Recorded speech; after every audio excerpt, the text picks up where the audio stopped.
I've gone back and forth about whether to share this, but I think I need to put it somewhere. This happened when I was a sophomore at school in the Northeast. I won't say which one, and I'm in Kappa. I'm an English major, and I've always taken my academics pretty seriously because I'm trying to get into law school after I graduate. That's relevant context for what I'm about to tell you. Last semester, I enrolled in this upper-level course on English Romanticism. The class was pretty small, maybe 25 students in total, and it was mostly juniors and seniors. There was a professor who led the seminars, of course, but most of the actual teaching was done by the TA during discussion sections. His name was Romer, and yes, that was his real name. I still don't know if it was a first or last name situation, but that's what everyone called him. He was maybe late 20s, kind of lanky, and gave off this I'm in a band but not a good one type of energy. He was kind of just an oddball. Anyway, the class itself was fine. A lot of close reading, a lot of discussion about nature and memory, and all that romantic nonsense. But participation was pretty dead most days. People would just sit there and wait for Romer to fill the silence, which he hated. You could tell it made him uncomfortable, which was problematic because then he'd start cold calling on people and chirping at them when they clearly didn't know what was going on. There was one guy, though, who always seemed to keep things alive. His name was Luke. He was tall with brown hair, and the only other thing I knew about him was that he was in one of the better frats on campus.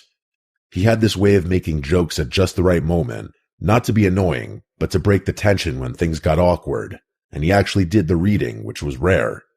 When he talked, it was clear he knew his stuff, so the humor felt earned. He wasn't trying to be the class clown, he just had a presence. I remember thinking he was smart but kind of goofy. Anyway, since I needed to participate for my GPA, I ended up being one of the only other people who talked regularly. So it was usually me, Luke, and maybe 2 or 3 others carrying the discussion while everyone else zoned out. Romer seemed to appreciate it. He'd nod along when I made a point, and sometimes he'd build on what I said in a way that felt validating. For my first essay, and I remember this vividly, I wrote about ambiguity in Wordsworth's Tintern Abbey. It wasn't groundbreaking, but I was proud of it. When I got it back, Romer had written these long, detailed comments in the margins, not just corrections, actual agreement with my ideas. But after that, I noticed things started to shift a bit. Romer began paying more attention to me in class, call on me more often, ask follow-up questions to my answers, make eye contact with me for long periods of time, stuff like that. At first, I told myself I was imagining it. TAs take a liking to certain students all the time. It's not that unusual. But then he started asking me things that felt less academic. I brushed it off, though. I had other things going on. Around the same time, I started running into Luke more and more outside of class. Our sorority and his fraternity had a lot of overlap. I think Greek life is mostly stupid, but we were both in, I guess, what you'd consider top houses at our school.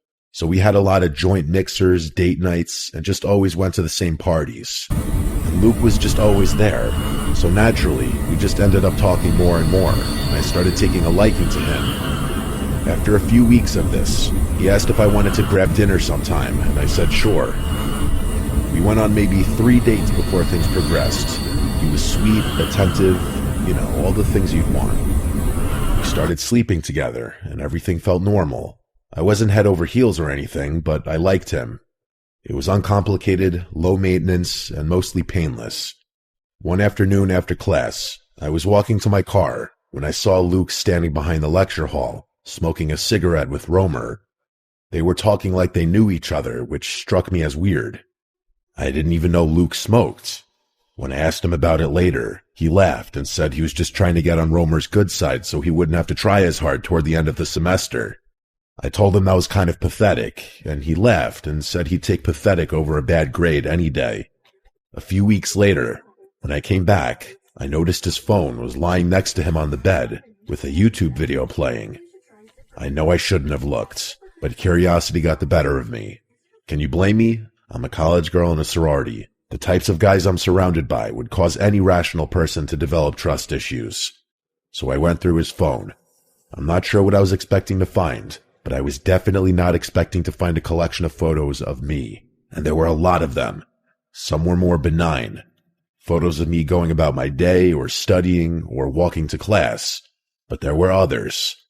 I'll let you fill in the blanks yourself, but they were, let's just say, suggestive. Some of them were ones I'd sent him, but there were quite a few that I had no recollection of ever taking. I wasn't mad or anything, mostly creeped out. Like, if he had asked me for most of them, I probably wouldn't have been opposed at all. I didn't wake him up that night. I just went back to sleep, not really knowing how to feel. I ended up keeping things to myself, partly because I was embarrassed, but partly because I didn't want him to know I'd snooped through his phone. A week later, after he'd fallen asleep again, I decided to try guessing his password, which actually wasn't too hard. It was just his birthday, but reversed. This time, I went deeper. Brace yourself, because things move really fast from this point forward.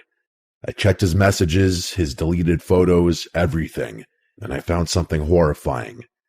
He'd been sending photos of me, those photos of me, to an unsaved number, regularly for weeks, basically the entire duration of time we'd been seeing each other. It was sick, and it was probably illegal too, but I couldn't think about that. I was shaking. I took pictures of everything, and then I started to cry. I couldn't control myself. I basically slapped him awake and demanded to know who the number belonged to, and he stumbled through this ridiculous story about how it was just his backup phone, how he liked to have copies of everything in case his main phone got lost. I knew instantly that was bullshit. I stormed out before he could convince me to stay. I was a complete wreck. I was a psychological mess, and I felt gross. I really didn't want to get into the immediate aftermath of everything, so I won't. Just know that it was probably the worst week of my life. The last thing I need is for that trauma to reopen if anyone figures out who I am or anything. So that's another reason I'm keeping the details to a minimum. The unknown number ended up belonging to Romer, my TA. The police got involved, and Luke confessed pretty quickly once they started pressing him. He admitted that Romer had been paying him, hundreds of dollars apparently, in exchange for photos. The whole thing had been going on since the beginning of the semester, maybe longer. I don't know all the details, and honestly, I don't want to. Luke got expelled from university, and Romer got fired. I'm pretty sure there was jail time involved as well, although I do remember thinking whatever punishment they got wasn't nearly enough to make me feel compensated. That was over a year and a half ago. I'm a senior now, and I'm almost done with school. I'm kind of relieved about that, to be honest. I've dealt with things in my own way, and I won't get into that, but I thought everything was behind me. A few weeks ago, though, I started noticing something. There's this silver sedan that's been parked outside my sorority late at night. Not every night, but enough that I've started paying attention. I haven't seen anyone get in or out of it. I don't know if it's one of them. I'm probably being paranoid, but it's really freaking me out. And honestly, I'm not sure how they'd even know I live here now. I moved into the house well after the Luke situation. Anyway, if anything else happens, I'll update. This happened like 2 weeks ago. I'm still not fully over it, but I need to get it out there because keeping it to myself is driving me insane. My name is Mike, but everyone calls me Mikey.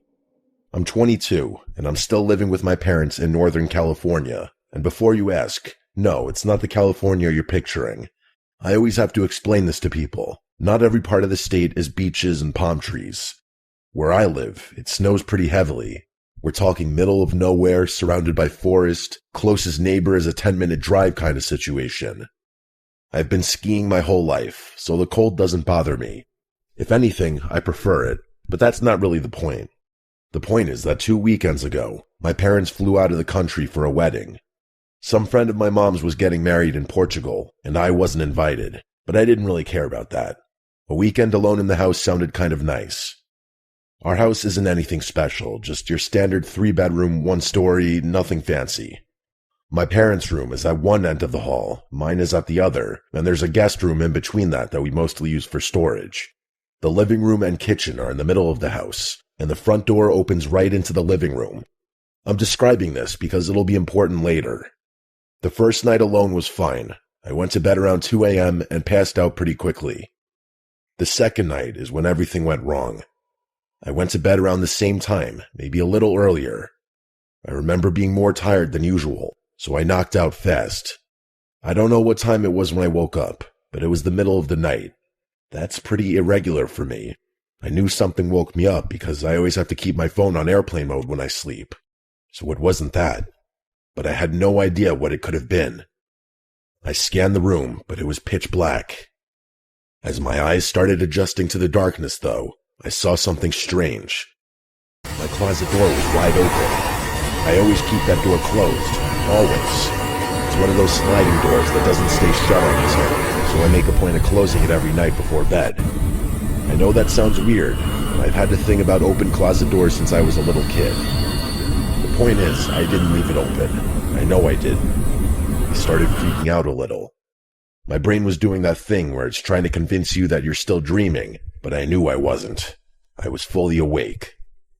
I could feel my heart starting to pound, and I couldn't shake the feeling that something was really, really wrong. Without thinking, I reached over to my nightstand, grabbed my phone, and turned the flashlight on. I literally screamed when I saw them. There were two figures standing at the edge of my bed, just standing there. Before I could make out any features, they scattered in opposite directions like they were trying to avoid the light beam. It was freaky how fast they moved, almost like they knew I had been about to turn the light on. I started flailing my phone around, trying to keep it on them, but they were too quick. I heard something clatter to the floor, but I didn't have time to process it. I just started screaming. I don't even know what I was screaming.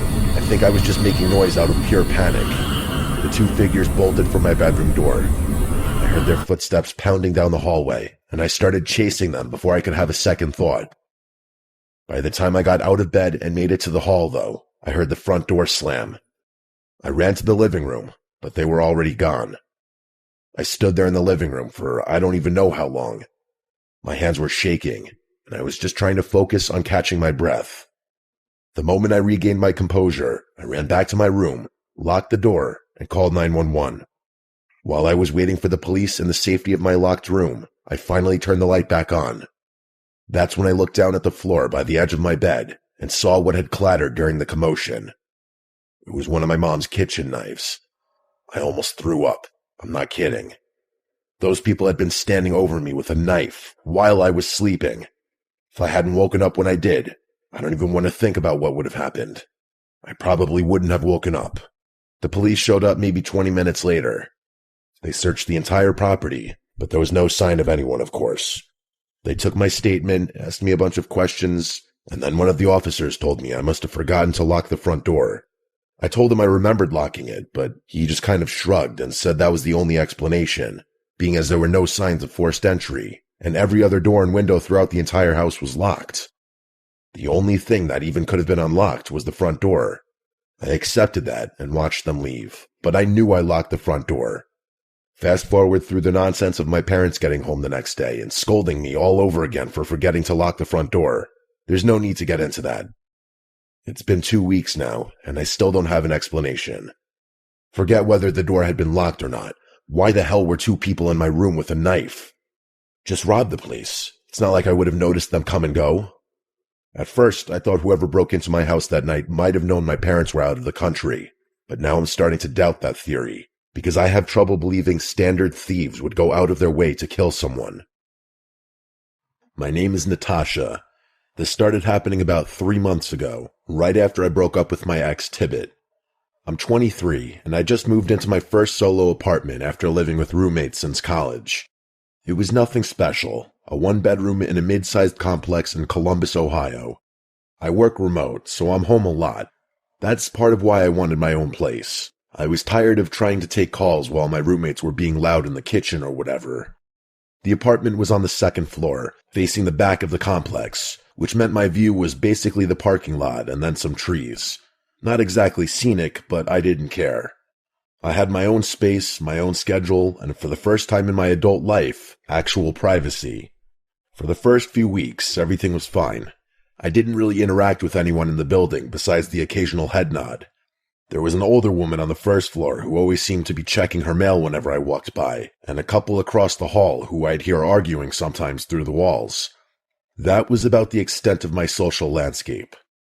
Anyway, I started noticing this guy. The first time was maybe 3 weeks after I moved in. I was coming back from the gym around 8 p.m., and as I was walking up the stairs to my floor, I passed someone coming down. He was this nondescript white guy, maybe late 30s or early 40s. He had an average build. He was also wearing a gray hoodie. There wasn't really anything remarkable about him.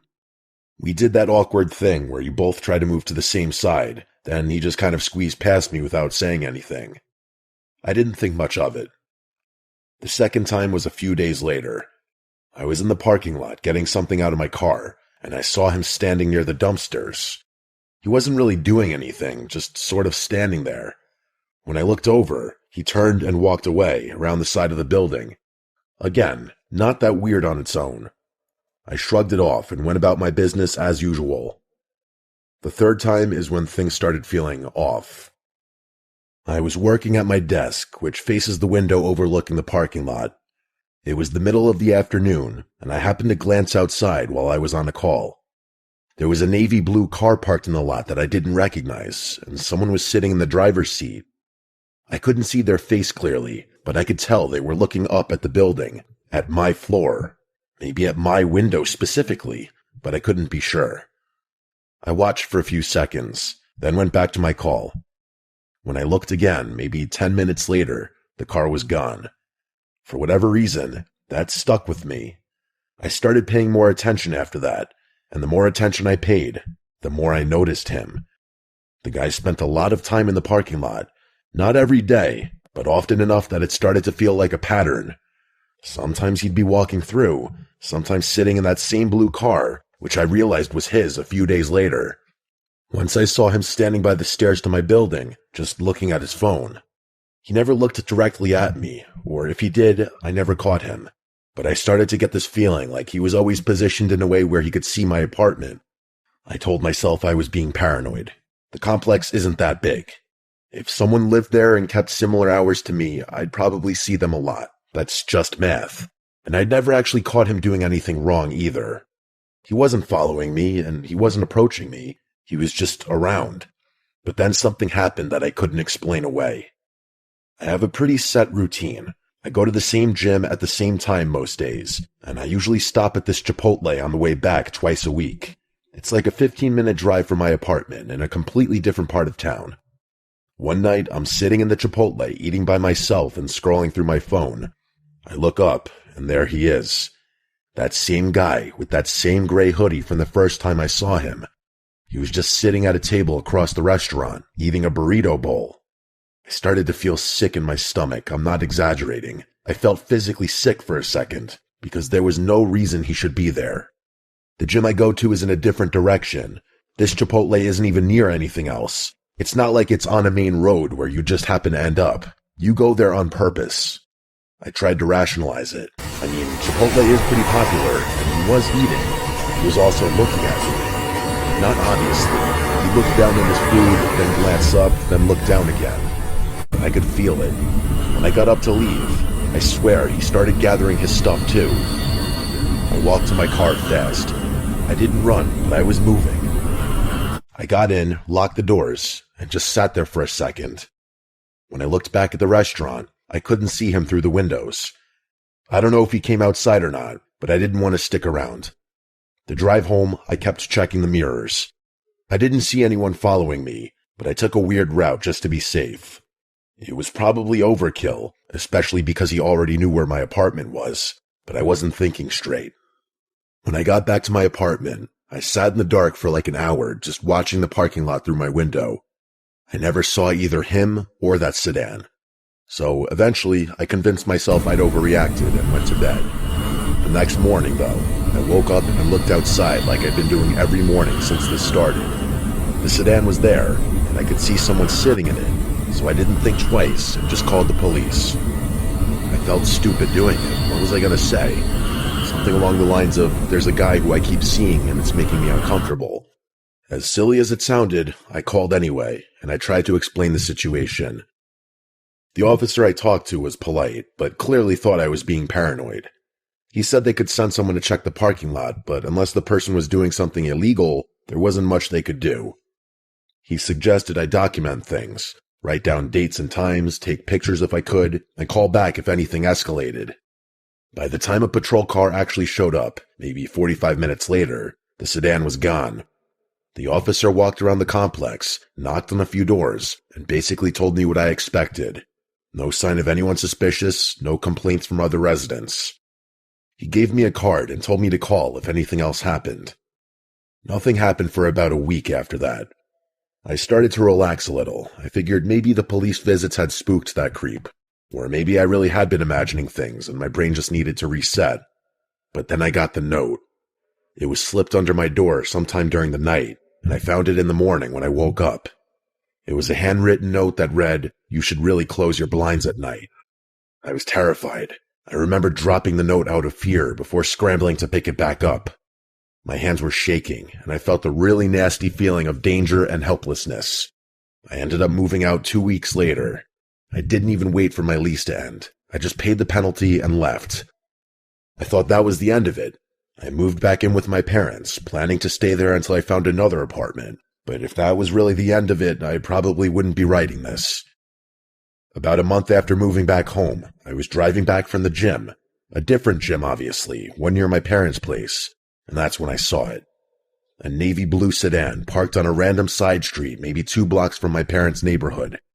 I immediately recognized the car, and I knew it was the same car. I knew it for a fact. I sped the rest of the way home, trying not to freak out. I didn't see anyone following me, but that almost made it worse. Because if it was him, and I'm almost positive it was, then he probably already knew where I was going. I told my parents as soon as I got inside. My dad said he'd keep an eye out, and my mom started double-checking all the locks. They've been watching the street more carefully since then, and my dad even mentioned getting a camera for the front porch. It's been about 2 weeks, and I haven't seen that car since. Part of me wants to believe it was a coincidence, that it was just a similar car and I'm losing my mind, but I know what I saw. I don't even know how he found me, but I really don't want to think about the possibility that I have a dedicated stalker who's been tracking everything I do. I'm quite honestly scared to do anything that involves leaving the house. I'm debating getting the police involved again, but there's not much I'd be able to even tell them. Hopefully this story needs no updates.